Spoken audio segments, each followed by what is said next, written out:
看一个故障啊，这是一个30的 FX3U 的 PLC 啊，现在这个报警灯啊闪烁，然后这里面继电器啊也在这闪，什么问题啊？现在把电关掉啊，再送一下。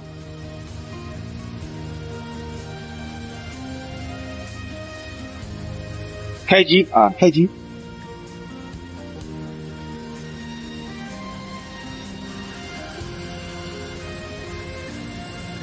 这触摸屏也不亮啊。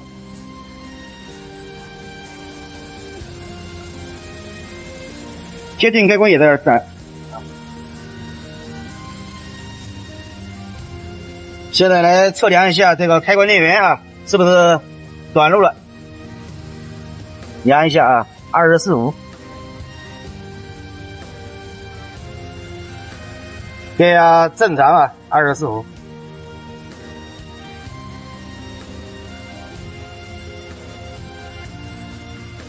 哪里的故障啊？哪里的故障？哎，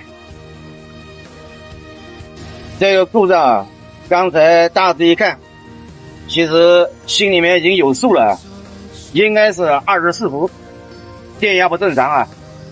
现在我们来测量这个 PLC， 这个 SS 端子接的是24伏啊，我们量这个0伏跟24伏之间的电压。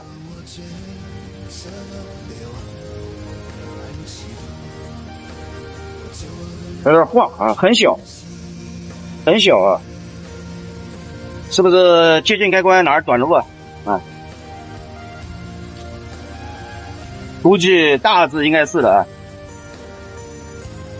接着看啊，刚才我发现问题了。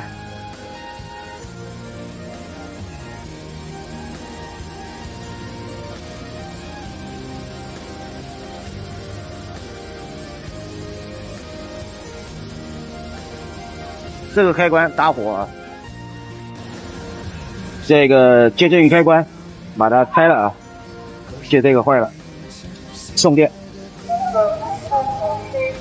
亮了，现在换接近开关啊，好了，这个问题解决，不报警了。其实刚开始我们测量这个开关电源，它的电压24伏，这个正常啊。但是呢，它的这个传感器接近开关，它用的都是 PLC 本身的24伏电压啊。如果这个讲究一点的，我们都是从开关电源上去啊，不会从 PLC 上去。好，这就是这台机床的维修过程啊，很简单，就是24伏短路。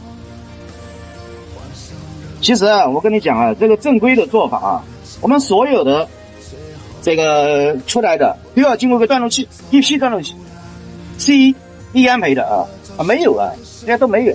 我们有些朋友可能会讲啊，开关电源自己会保护啊，对呀，它是的，是自己会保护，但是呢，按规矩讲，你必须要接 C1，你的控制端 SS 端你必须接一个 C1，包括你的输出啊都要接。